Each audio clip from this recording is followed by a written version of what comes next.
right, welcome back to another episode of the Cover 7 podcast. We are bringing episode 2 of the State of a Franchise series, and this week we're talking about the Hamburg Sea Devils, the two-time runner-ups in the 2 years of the ELF. Daniel, how do you feel breaking into a deep dive of the Sea Devils? Yeah, they're an interesting team, aren't they? I think are they, the most underperforming team in Elf history? I don't want to be harsh, but you thought they were going to win it both times, and they lost both times. And they're an interesting team. They're very fluid. They change a lot, and they've done that a lot this off season. So yeah, I just think they're a fascinating team. They're obviously Elf's team. They're Azume's team. So I think that adds another element of intrigue to the whole thing. Yeah, definitely one of the premier franchises in the ELF. You see Azume at the games, although he's at a lot of games, but obviously he has a connection to Hamburg. You're coaching with the Hamburg Blue Devils back in the day. He cares. He wants the Sea Devils to win, and they've been just at the precipice. So close, yet so far. 2 years of agony. Do they have what it takes to make it over the hump this year? What do you think, Daniel?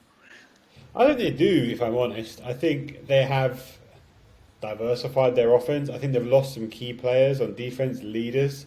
Brooke and Edebale being the two big losses on defense as far as leaders go. They obviously lost Glenn Tonga, the bell cow. But they did bring in some new pieces. They brought in Brett Morgan, who's a dynamic offensive coordinator. They brought in a new quarterback and receiver. Obviously, Gene Constant and Lamar Jordan were barely used last year, and those are the two guys. So yeah, I think we're going to see a more diverse offense this year, which could add another element to their game. They're well coached. They've got great coaches all around.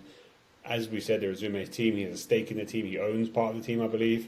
So yeah, I think they've got what it takes. Yeah, let's break right into the offense then, because last year it was a little bit strange to see their offense.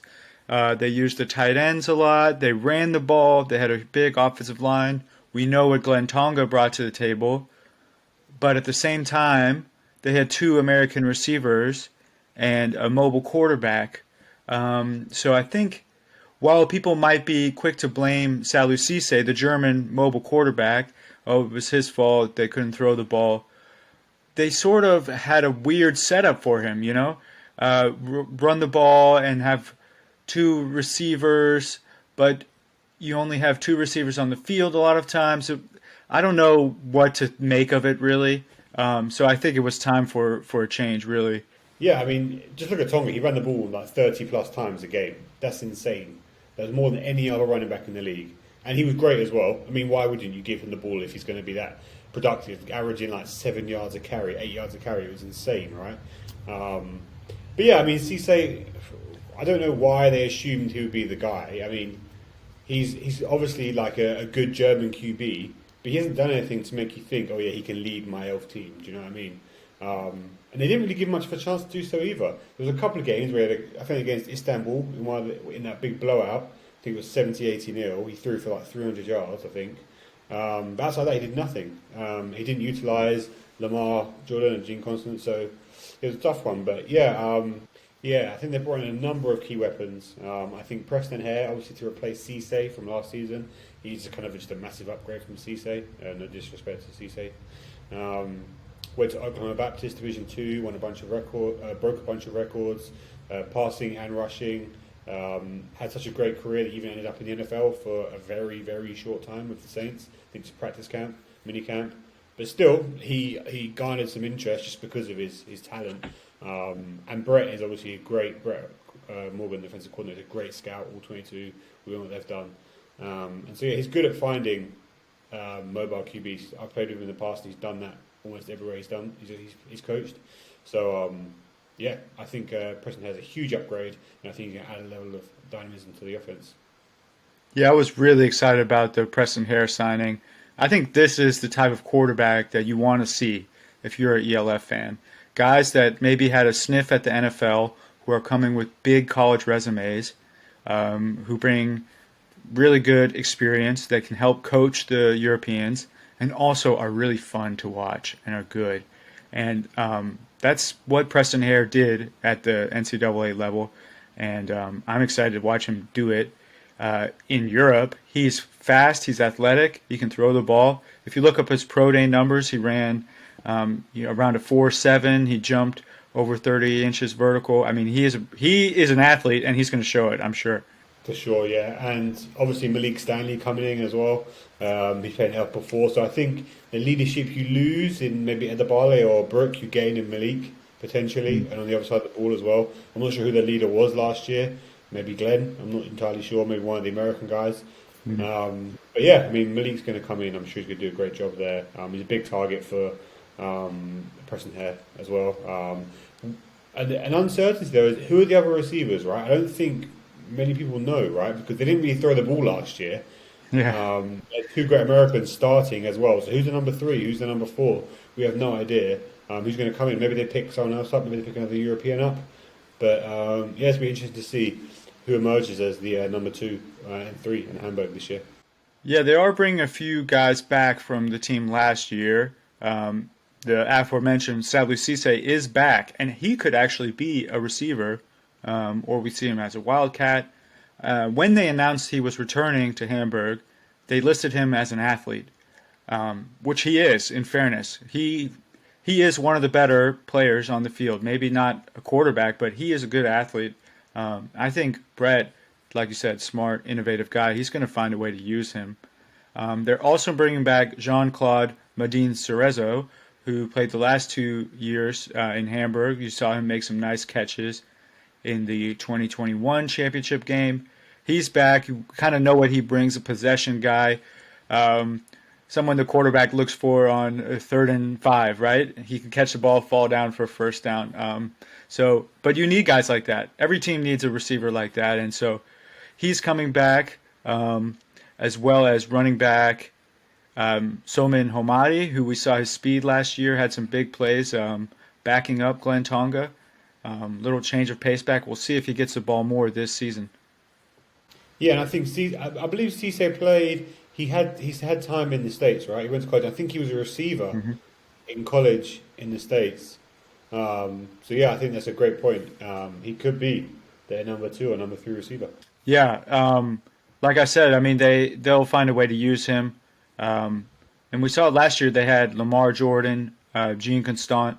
They were trying to get him the ball with reverses and stuff, but I think the offense just as a whole had issues, and you can't put it all on Cisse, is what I personally think. But on defense, I think again, obviously, I think they've tried to replace Book, sorry, with the import linebacker with Maurice Wright. Obviously, he's played in Germany before. He played for the Rostock Griffins. He was a leading tackler there. I think he was one of the top tacklers in the GFL 2 when he played. So yeah, he comes in, and I think he can fill the boots of Book. And as far as from a playing standpoint, he can definitely do so. I think he's going to offer a lot there, which is great. Forte is back as well. Kevin Forte, the French DB. Obviously surprised he didn't go to Paris. And they've got Matty as well, the linebacker, and Evan Jaboa. So yeah, there's a few guys back there on defense. I don't think. And they've got Kendall Ellison, right? Great defensive coordinator. I think whenever I've spoken to Hamburg players, they've always sung his praises and how efficient and how great and yeah, just amazing he was as a defensive coordinator. So yeah, I think they'll be okay on defense. And yeah, I just think they're a far more solid team this year, going into this year, as opposed to last year where they lent heavily on the running game or their DBs. So yeah.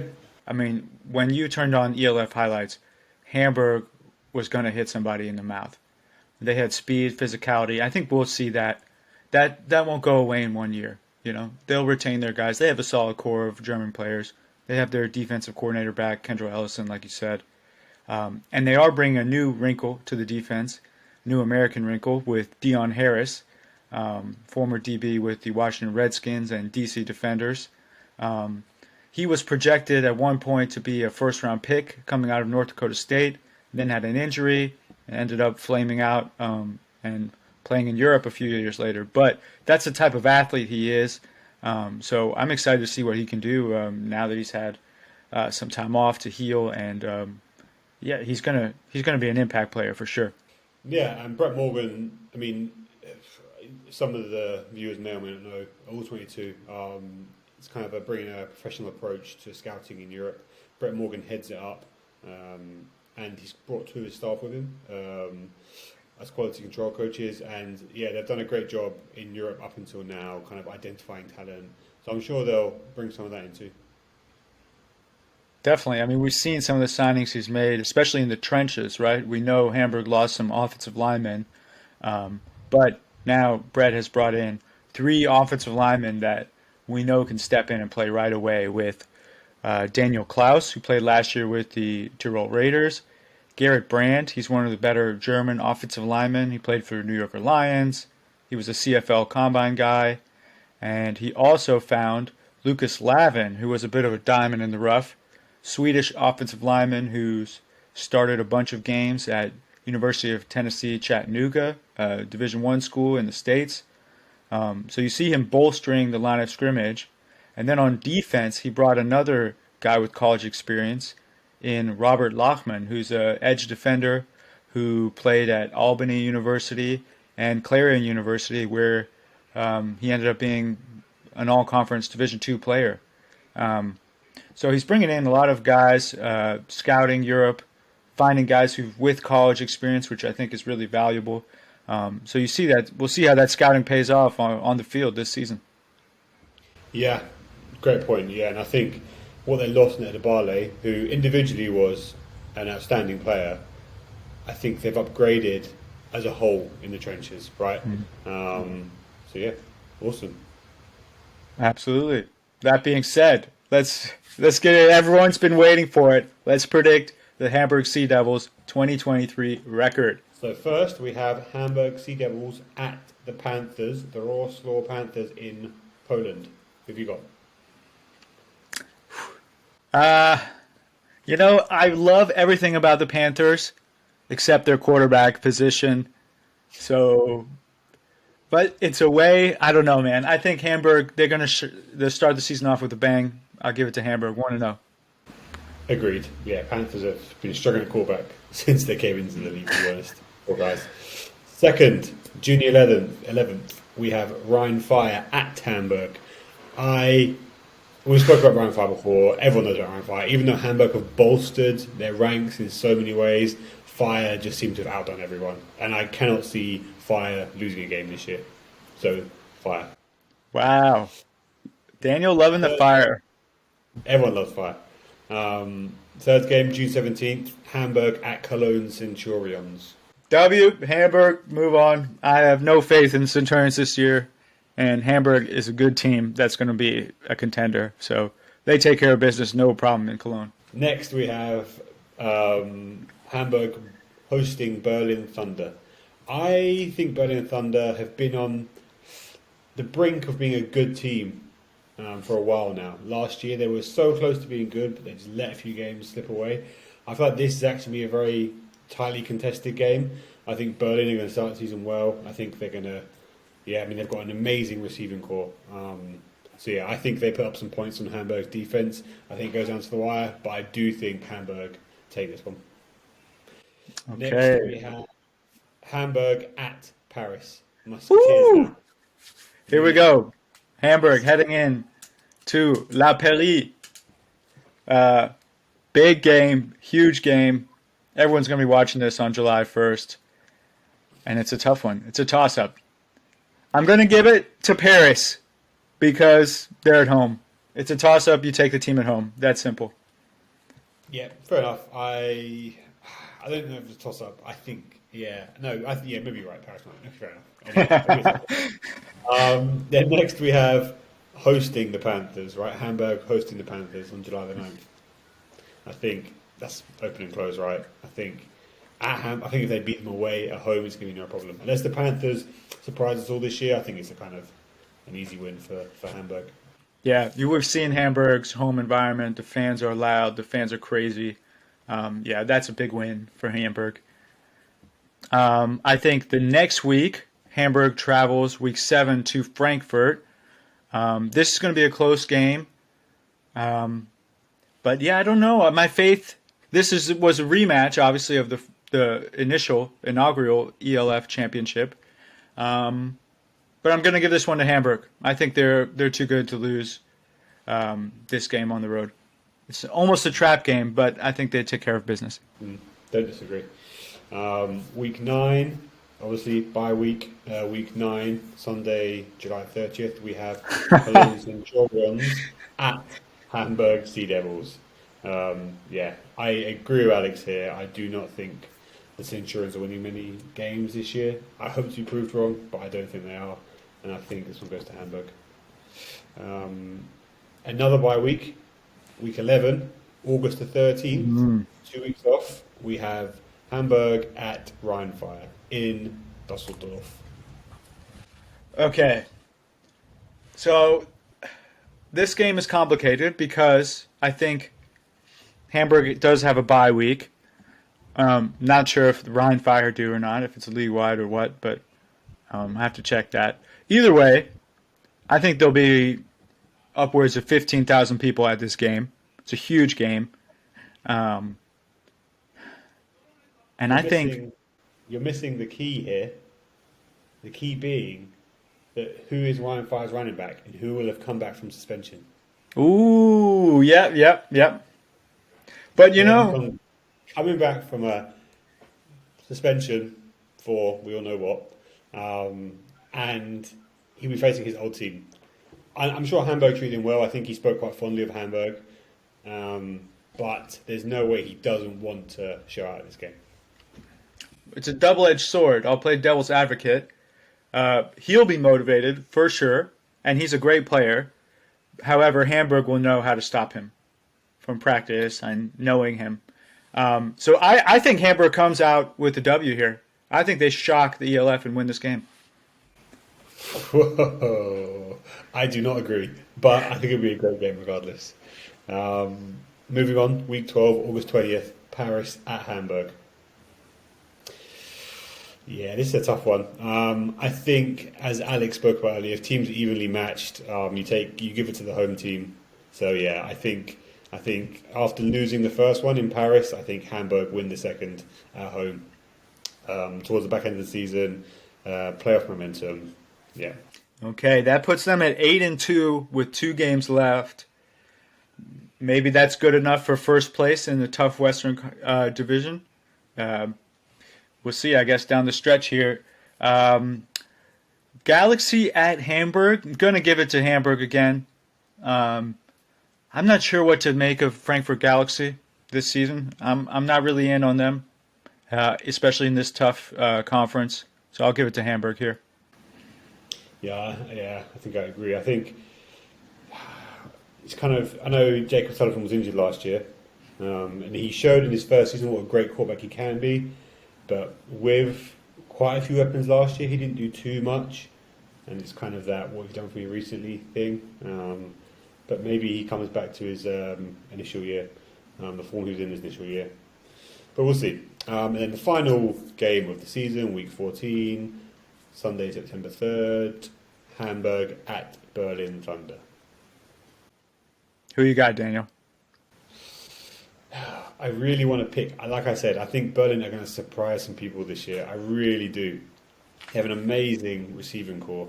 I think they've upgraded in so many ways. I think I'm going to give it to Berlin. I know it's crazy, but I'm going to give it to I really think at the back end of the season, I think Berlin are going to go out. I think Hamburg will be comfortably in that wild card spot, in my opinion. Or maybe not. Maybe they'll be fighting Paris. But either way, yeah, it's a bit controversial, but I'm going to give it to Berlin.